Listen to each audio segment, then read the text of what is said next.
Reading of the Word. And I have only, matatapos talaga ako ng 4:00 mga kapatid. Tatapusin kasi maraming tawag nito? Nakapila. Praise God, na mga gagawin po natin. Praise God. Ang ganda ng service din kanina sa Playfair at saka sa GV, ano? Praise the Lord. Sister Nance, may sasabihin ka? Wala? Sister Ben, may sasabihin ka? Mamaya na lang daw. Kasi ang ganda ng services natin, gusto nating makarinig, di po ba? I think doon sa amin, ang nangaral doon si Sister Nimia at saka sa GV si Brother Lawrence. Praise God. May mga nakatagong tawag ni pambato ba yan mga kapatid? Praise God. Kasi ang text kanina sa umaga is sa Ephesians 2:10 ba yun? For we are His workmanship. Ang tiningnan ko sa Tagalog, tayo ang pinakamahusay na gawa ng Diyos. Amen. We are fearfully and wonderfully made, lalo na nasa kaharian ng Diyos. Amen. Praise God. Hindi ko lang narinig kung anong message kanina sa GV. Praise God. Pero ang message sa hapong ito mga kapatid, unahan ko na ang titulo. Marami tayong nabasa dito, no? Si Abraham, sino pa yon? Et cetera. Okay. Sa hapong ito, walang pangalan. Okay? Pero isa rin siyang ama, pero inspired ako mga kapatid na tatalakayin natin ng hapong ito sa Father's Day message from Luke chapter 15 verse 11 to 32. The prodigal father. Kasi akala natin prodigal son lang. So may prodigal father din pala. Amen. Let's read. Then he said, a certain man had 2 sons, and the younger of them said to his father, Father, give me the portion of goods that falls to me. So he divided to them his livelihood. And not many days after, the younger son gathered all together, journeyed to a far country, and there wasted his possessions with prodigal living, or sa King James, riotous living. But when he had spent all, there arose a severe famine in that land, and he began to be in want. Then he went and joined himself to a citizen of that country, and he sent him into his fields to feed swine or pigs. And he would gladly have filled his stomach with the pods that the swine ate, and no one gave him anything. But when he came to himself, natauhan siya. Dalangin ko marami tayong matauhan ngayong hapon. He said, how many of my father's hired servants have bread enough and to spare, and I perish with hunger? I will arise and go to my father, and I will say to him, Father, I have sinned against heaven and before you, and I am no longer worthy to be called your son. Make me like one of your hired servants. And he arose and came to his father. But when he was still a great way off, his father saw him and had compassion, and ran and fell on his neck and kissed him. And the son said to him, Father, I have sinned against heaven and in your sight, and am no longer worthy to be called your son. But the father said to his servants, Bring out the best robe and put it on him, and put a ring on his hand and sandals on his feet, and bring the fatted calf here and kill it, and let us eat and be merry. For this son was dead and is alive again. He was lost and is found, and they began to be merry. Verse 25, now his older son was in the field, and he came and drew near to the house. He heard music and dancing. So he called one of the servants and asked what these things meant. And he said to him, your brother has come, and because he has received him safe and sound, your father has killed the fatted calf. But he was angry, and he would not go in. Therefore his father came out and pleaded with him. So he answered and said to his father, Lo, these many years I have been serving you. I never transgressed your commandment at any time, and yet you never gave me a young goat that I might make merry with my friends. But as soon as this son of yours came, who has devoured your livelihood with harlots, you killed the fatted calf for him. And he said to him, Son, you are always with me, and all that I have is yours. It was right that we should make merry and be glad, for your brother was dead and is alive again, and was lost and is found. The prodigal father. Panginoon, maraming pong salamat sa pagbasa ng iyong salita. Samahan niyo po kami patuloy, Lord God, at pagpalain ang bawat pandinig po namin at ang aming pangunawa, O Diyos, buksan niyo. Hallelujah. At malaman namin, Panginoon, ang iyong kalooban sa aming buhay at magpatuloy kami maglilingkod sa iyo, Lord. Alis kami sa lugar na ito, Panginoon, na may kapangyarihang maglilingkod sa iyo, Lord Jesus, at magpagpalain ang buhay ng bawat isa. Maraming pong salamat sa pagbasa ng iyong salita. In Jesus' name, Amen. Pwede na kayong maupo, mga kapatid. Ituloy niyo na yung palakpak na malakas. Amen. Thank you, Jesus. Today, for many, Father's Day is filled with joy and gratitude. But for others, it opens old wounds. So I'm not only speaking with this message sa mga father, kundi sa lahat sa atin po. Of course, may kaunting focus dito sa mga tatay natin. Some of you grew up without a father in the home. Some were ignored, neglected, abused, or abandoned. And so while this day celebrates fathers, it can also stir pain. To you I say, let the Heavenly Father fill that void. As Psalm 68:5 declares, a father of the fatherless, a defender of widow, is God in His holy habitation. Ama ng mga ulila at tagapagtanggol ng mga babaeng balo ang Diyos na sa kanyang banal na tirahan. Sa Cebuano ang Diyos nga nagapuyo sa iyang balaan nga templo, nagaatiman sa mga nangailo sa amahan o nanalipod sa mga byuda. Sa Ilocano, Ama dagiti ulila, ululila. Bakit kaya ganito? Kinokom dagiti babalo. Okay? Ti Diyos iti na santuan a panaidina. Panaidana. Tama ba yun? Pagnaidana pala. Pagnaidan na. Praise the Lord. Ang Diyos nga nagapuyo sa iya balaan nga templo, nagaatipan sa mga ilo, kag nagaprotektar sa mga balo nga babae. There is no father like our Father in heaven. Amen. I said there is no father like our Father in heaven. And in the parable Jesus told, we met a father who may well be the greatest earthly picture of our Heavenly Father. A father often overlooked, even though the story is just as much about him than it is about his two sons. Praise the Lord. It is about the prodigal father. Amen. Sabi ng isang mangangaral, this is my favorite father in the Bible. And Jesus chose this father to reflect the nature of God. If Christ chose him, then this father must be the ideal father worth studying. And this man had two sons, and both were prodigals in their own way. One ran off in the pleasures of sin, the other stayed home but was lost in pride. Amen.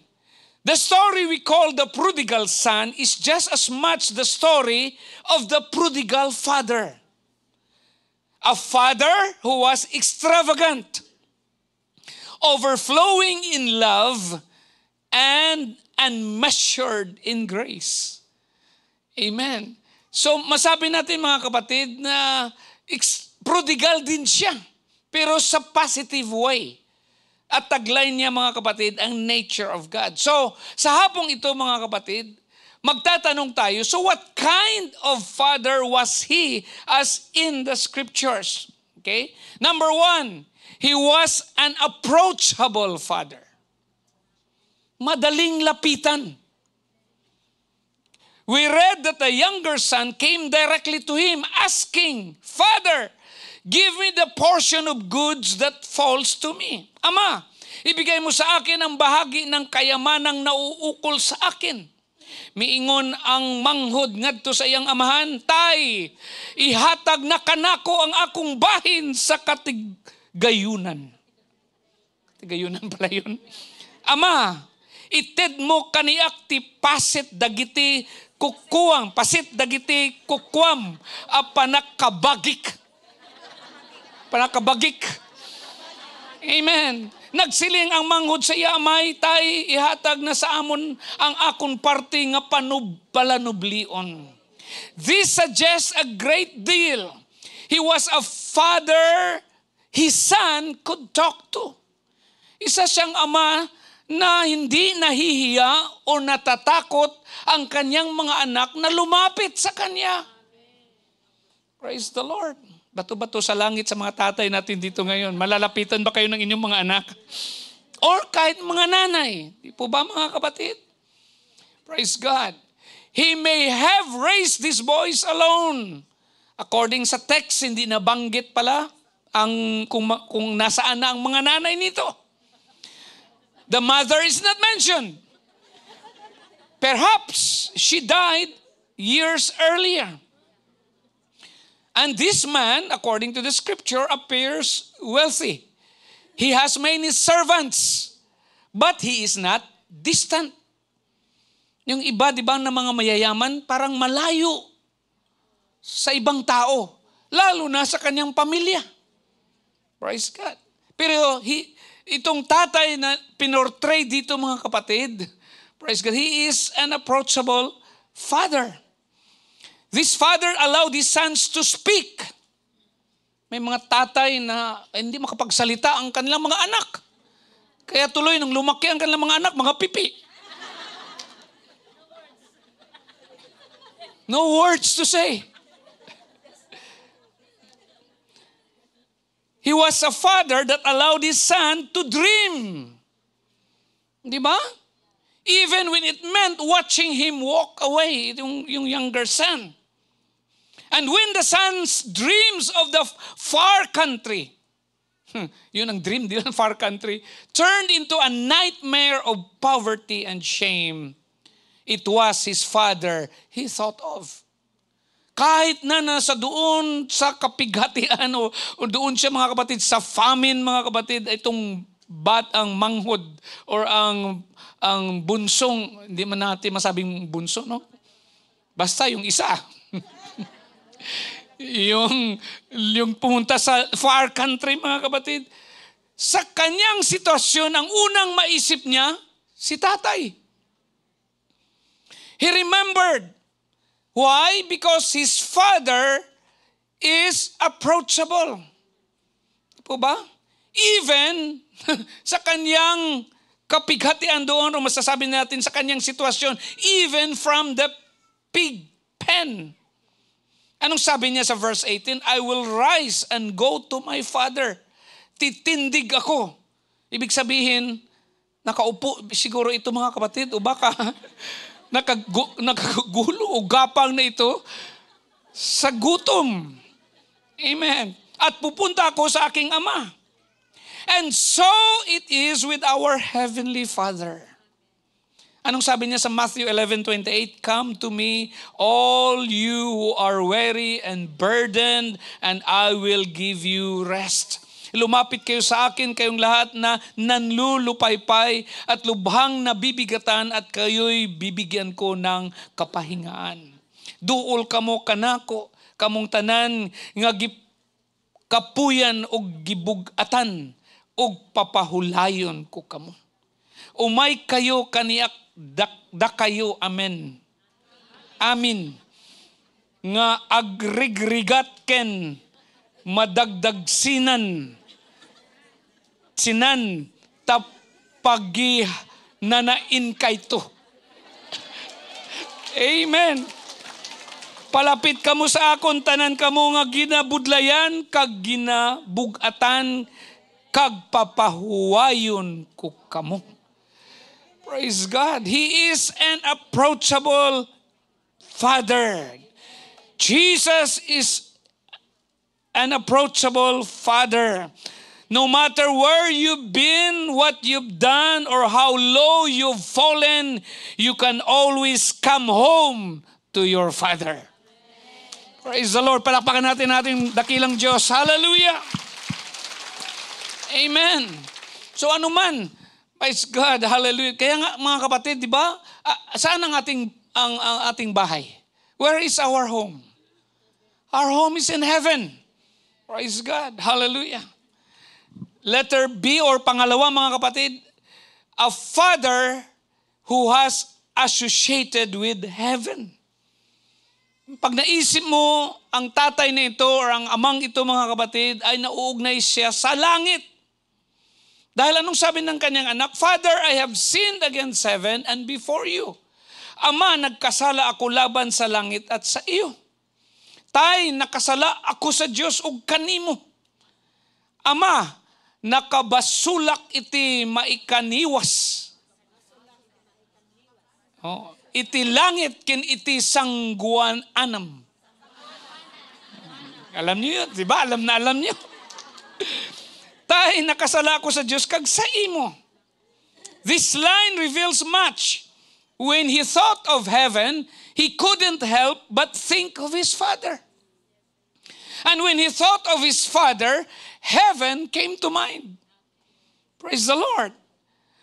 This wasn't a perfect man, but he was clearly a godly man. His son could not escape the image of a father who walked with God. Amen. So posibleng he may have seen his father pray. He may have seen him pose in reverence before meals. Kung yan ang sabi na nanalangin bago kumain. Praise God. Ang ibang tatay kasi, pag gutom na, wala nang panalangin. Ako din minsan, namamalayan ko sarili ko mga kapatid, pag nagutom ako, diretso, ay, di pala nakapag-pray. Honest lang ako sa inyo, ewan ko yan kayo. Minsan nakakaligtaan natin, di po ba mga kapatid? Oh, praise God. But his son might have watched him act with compassion to his servants. Kung anong trato ng tatay sa kanyang mga alipin or sa mga kanilang mga kasambahay, tawagin natin, ay nakikita ng mga anak. His father's life left a holy imprint on his memory. Praise God. So ano ang pwede nating mas ma-apply sa buhay natin mga kapatid? Or especially sa mga tatay. Dads, when your children think of you, question, do they think of God? Praise God. So let your life link them to heaven. Number 3, praise God, ang bilis ko, hanggang 4 lang ito mga kapatid. A father who was affectionate. Ang ama na mapagmahal. When he was still a great way off, his father saw him and had compassion and ran and fell on his neck and kissed him. So balit, habang nasa malayo pa siya, natanaw siya ng kanyang ama at ito'y awang-awa sa kanya. Ang ama'y tumakbo, niyakap siya at hinagkan. Praise God. Hindi na kayo makapaghintay pag Ilocano nito mga kapatid, di ba? Busa, midagan siya paingon sa iyang anak o gigakos niya kini og gihagkan. Timaray ti amakit inarakup na. May A dito sa kodigo ko. Ken inagkana. Inagkana. Hindi ko lang alam kasi kung saan yun, pataas pa baba eh. Gani nagdalagan siya pagkadto sa iya anak kag ginhakos niya siya kag ginhalukan. This father had been watching the road. He didn't wait for the knock at the door. He ran. Natanaw pa lang niya mga kapatid, ito yung klaseng ama, this is the nature of God. kung may nanggawa din tayong kasalanan at kung babalik tayo sa Kanya, tatakbo siya mga kapatid. Praise the Lord. Amen. So, Diyos siya na malalapitan, kailangan lapitan natin siya. Ama siyang malapitan mga kapatid. Praise God. And He is approachable. He associate with heaven. Of course, nandoon ang tahanan ng ating Ama mga kapatid. And He was affectionate. Mapagmahal siya. Praise God. He didn't wait for the knock at the door. He ran. Spurgeon once said, the Father came out running, out of breath, but not out of love. Ang Ama ay lumabas at natumatakbo. Posibleng nawawala na siya ng hininga, ngunit hindi siya nawawala ng pagmamahal. Praise God. Dahil ang amoy, mga kapatid, ng umuwi niyang anak, it doesn't deter Him. No? The smell of swine made no difference sa kanya. The filthy rags made no difference. Ewan ko lang kung anong itsura nitong anak, mga kapatid. Ma-imagine mo, praise God, na sabi nga niya, titindig ako. Ibig sabihin, pagulong-gulong na sa doon, mga kapatid. Alam ko, ang iba sa inyo, malinis ang inyong mga inaalagaang baboy. Praise the Lord. Dito rin siguro, mga kapatid, kung ano itong kanilang technology noon. Kasi may mga technology na ngayon na hindi na talaga mga moy at hindi na talaga maipasa sa iyo, mga kapatid, ang dumi ng baboy.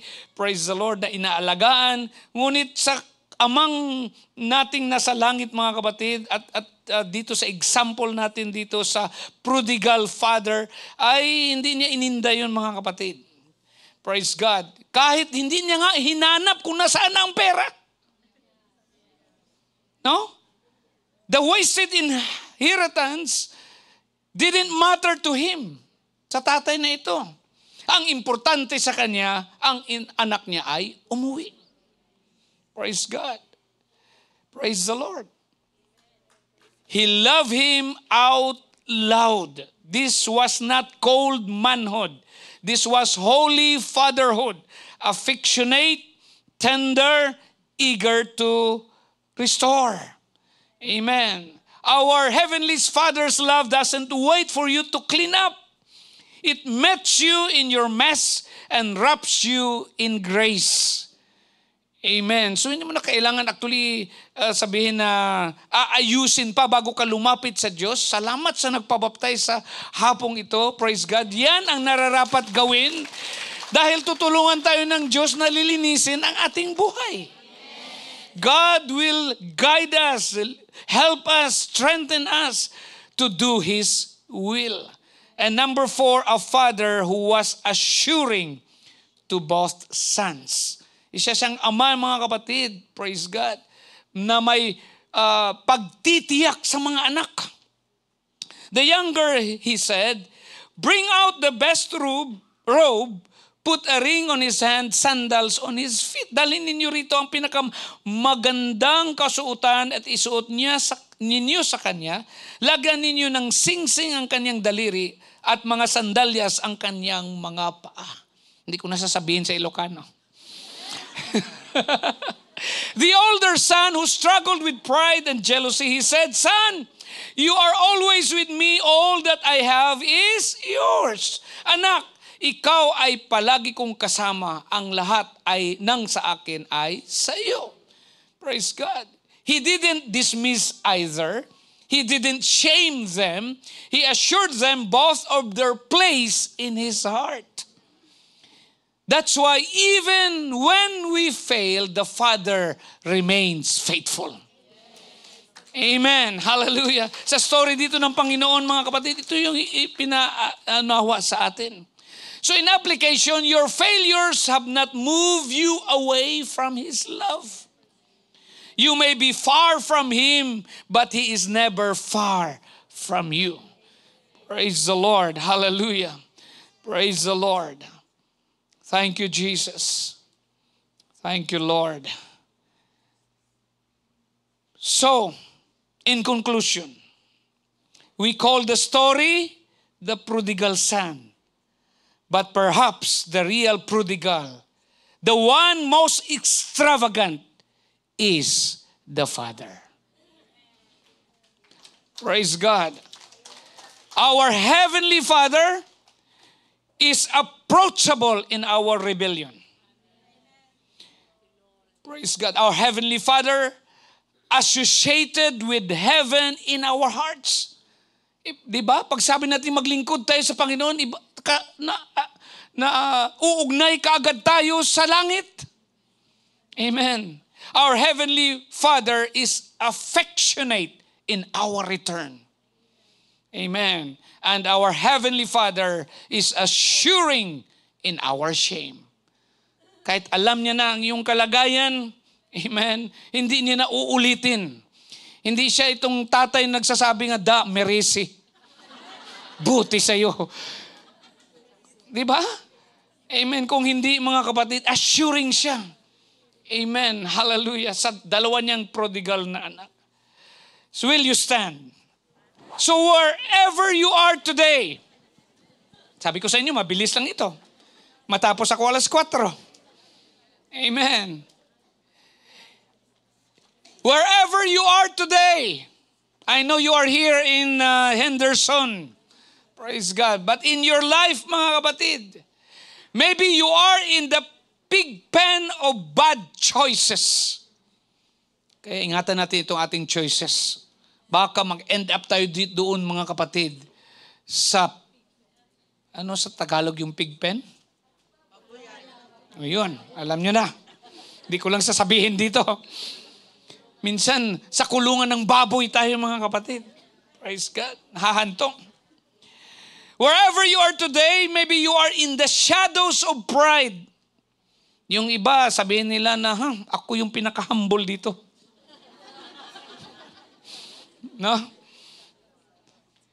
Or you might be in the pain of fatherlessness. Hindi ko lang alam kasi may mga ang mundo ngayon ganyan na eh. Praise God, may mga tatay na talaga na hindi nila ginampanan ang kanilang mga obligasyon.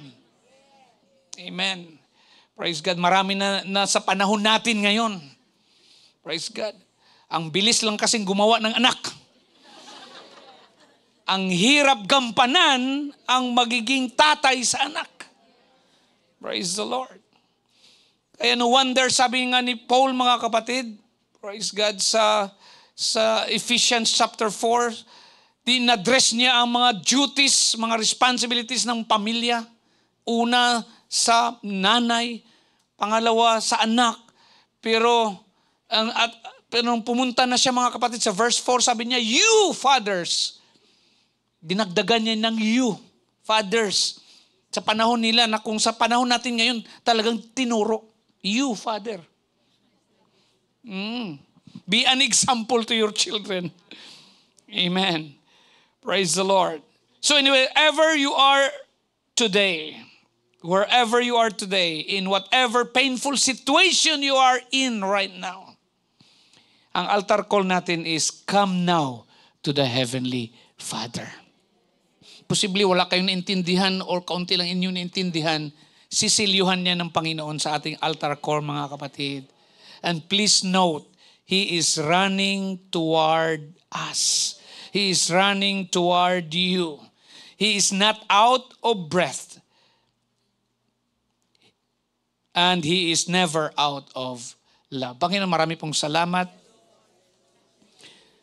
sa pangungusap niyo po, Panginoon, sa bawat isa sa amin. Lord, hallelujah, na pinag-uusapan po namin, Panginoon, ang Ama dito sa parable na kung saan He is an approachable Father, was associated with heaven, affectionate, and was assuring to both sons. Panginoon, marami pong salamat. Hallelujah, sa pagpaalala po sa amin, Panginoon.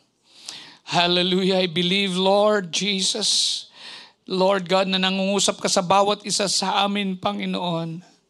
Mga memories, Lord, mga paalala niyo po, Panginoon, mga sitwasyon na kung saan, Lord, hallelujah, Ikaw, Lord God, hallelujah, ang siyang dahilan, Panginoon, hallelujah, ng aming kaligtasan, O Diyos. Lord, hinanap niyo po kami, Panginoon. Ikaw, Lord God, hallelujah, gumawa din ng kaparaanan, Lord God, upang matagpuan namin ang katotohanan na Ikaw po ang nakatagpo sa amin una, Panginoon, bago ka namin masabi na natagpuan ka namin, Lord. You love, while we were yet sinners, Lord, you died for our sins. Hallelujah, Jesus. Dalangin po namin, O Diyos, lalo na, Lord God, sa mga nasasaktan, Panginoon, may hinaharap, O Lord God, na mangusap ka, Lord, sa bawat isa sa amin, Panginoon, sa kanila, Panginoon.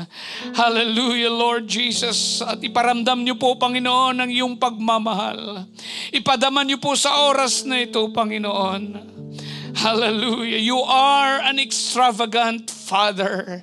You are our Heavenly Father, and you alone is perfect. You alone, O God, hallelujah, is the answer, Lord God, to all our needs, to all our prayers, O God. Ikaw lamang, Lord God, ang kasagutan.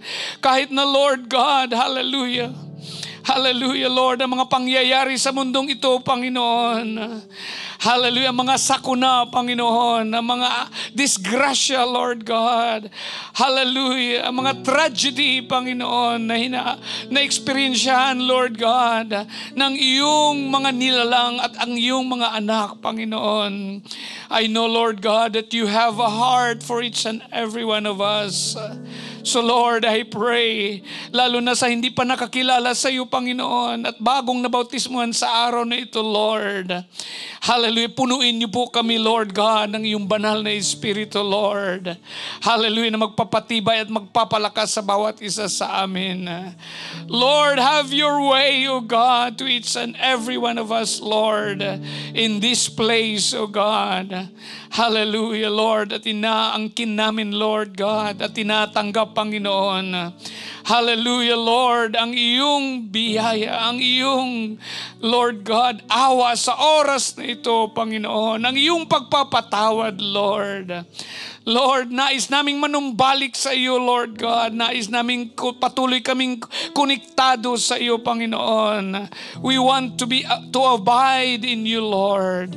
Hallelujah. So Jesus, hallelujah, speak to every heart and every person in this place right now, Lord, in your name. The altar is open, mga kapatid. Make an altar wherever you are. Sa mga first time guest din po na